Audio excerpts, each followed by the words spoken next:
and arrive to the victory with the favor of God. And surely with the support of our allies, our friends, and led by the President Maduro and the Venezuelan people. My greetings.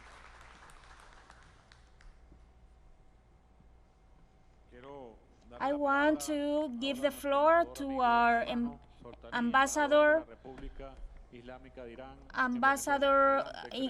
ambassador to Venezuela.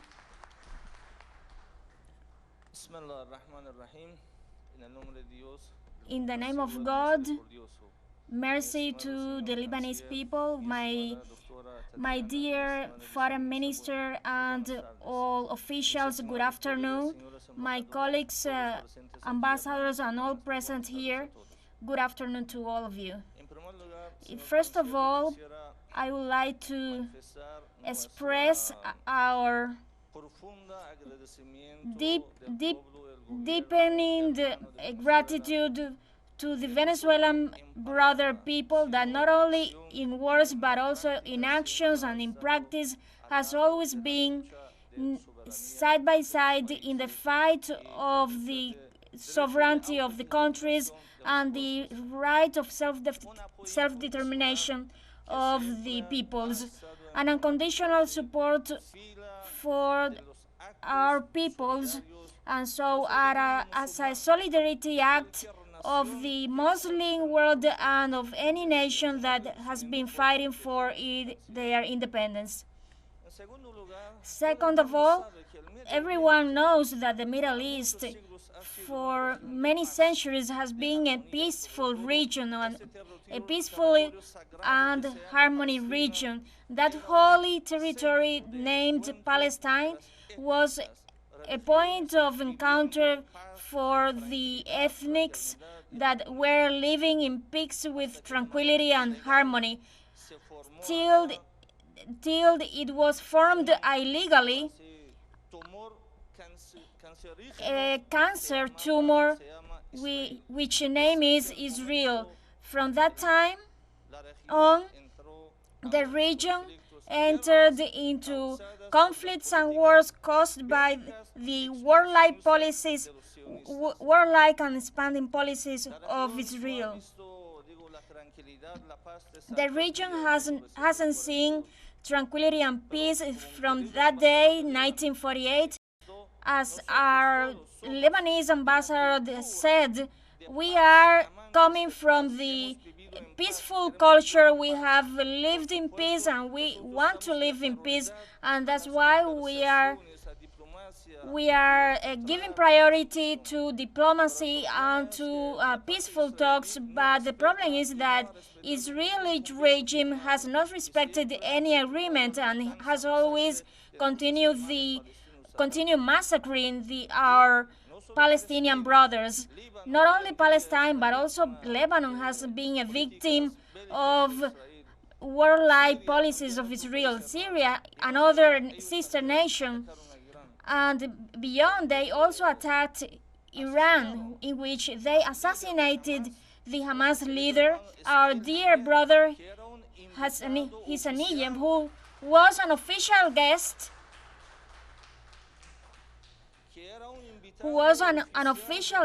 of the Iranian Islamic Republic in the sworn-in ceremony, and he was assassinated. And by the time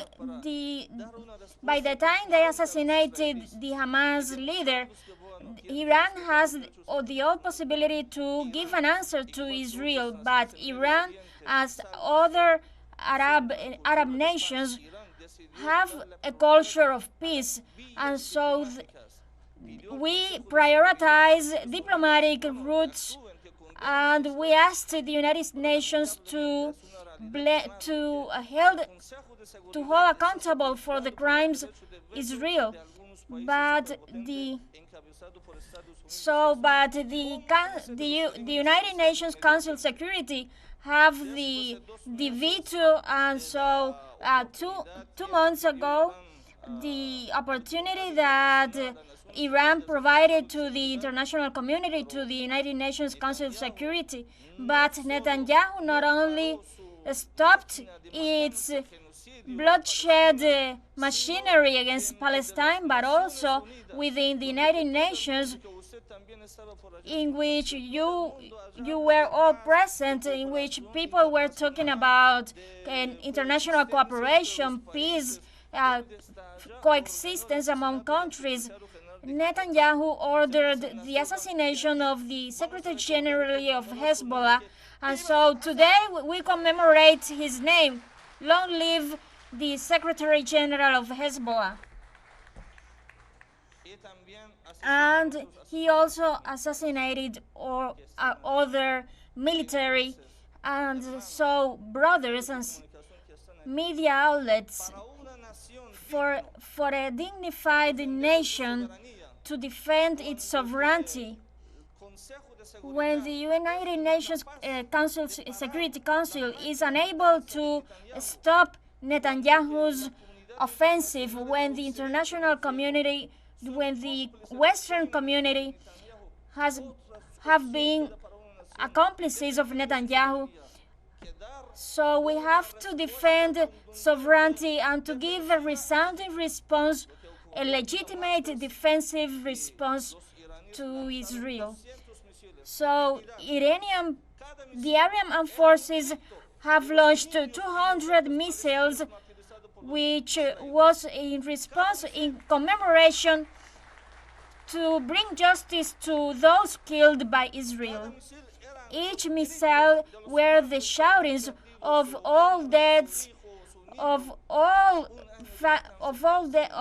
those deaths, of all those relatives who are mourning their losses. So one more time, we prioritize dialogue, peace. We asked the United Nations for peace, because war is not good for anyone. But the Middle East, we know, we have to reaffirm again that the cause of war, the origins of war, are the expanding warlike policies of Israel. While the West doesn't stop Israel, there won't be peace at the Middle East.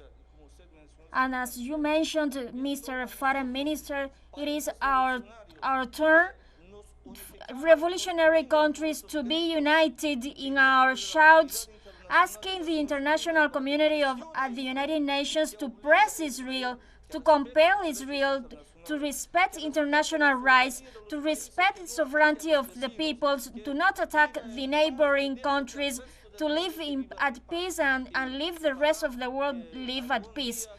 I wish someday, when we are finding and we are talking about peace at the Middle East, finally we have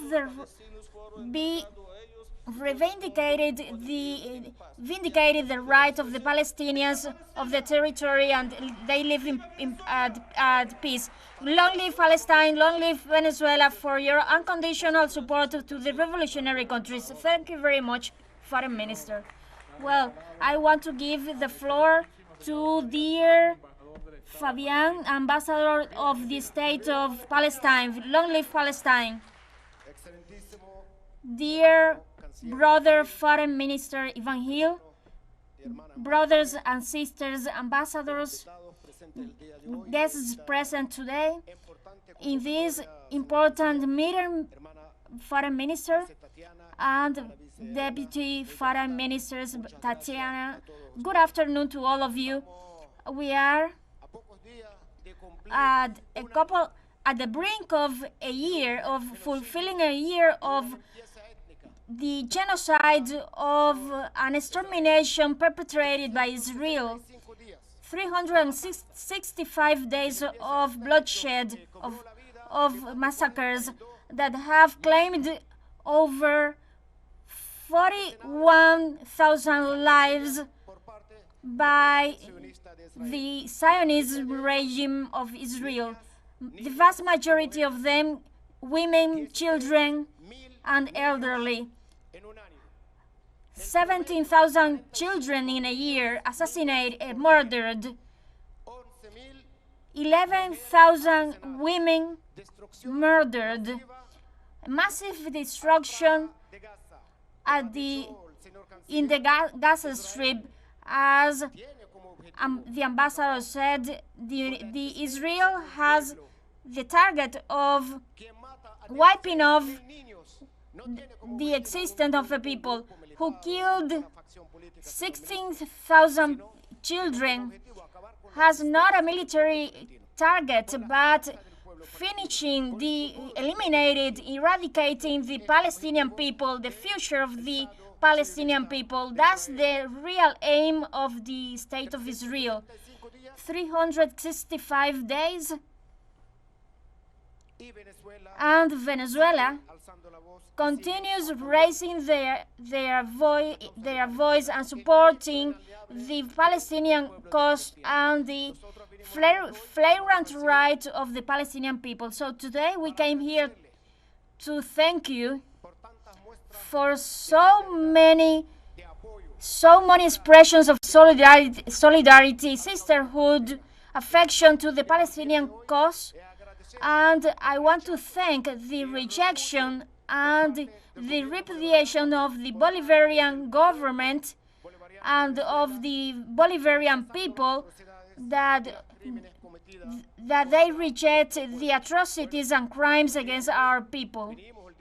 So today we came here to raise our voices against the accomplice silence, because at this time who kept quiet are in favor of the crimes against Palestine, Lebanon, Syria, and Iran. So those who are silent are accomplices. So we say no to the accomplice silence. We raise our voices and we said no to the culture of impunity that Israel is enjoying. All of this that is happening, it is thanks to the support of the United States and other countries that support Zionism. You know that till today Israel received almost $50 billion at military supplies. So today our Palestinian children have been attacked, bombed, and killed by the Israeli army, who are supported by the United States. So today we came, according to the instructions of President Nicolás Maduro Moro. I just take the advantage of sending warm hugs to President Nicolás Maduro for showing his support to the Arab countries. So today we came here to see mechanism how we support our peoples. We are not that far from Palestine, Syria, so we have to play a fundamental role to see how we can back up those peoples, we can mitigate the suffering of these peoples in Palestine, Syria, and any part of the world. That's why the objective of this summon is to see how can we support these countries. So President Nicolás Maduro was one of the first presidents to allocate a humanitarian aid to Gaza. So that's the spirit of the Bolivarian government. That's why we came here to see how can we support our people our country, our sister nation, Lebanon. So we count on your support, and you know that the Bolivarian government is always going to be a paramount factor to support this initiative. Thank you very much, Foreign Minister and guests, ambassadors, and all present here. Well,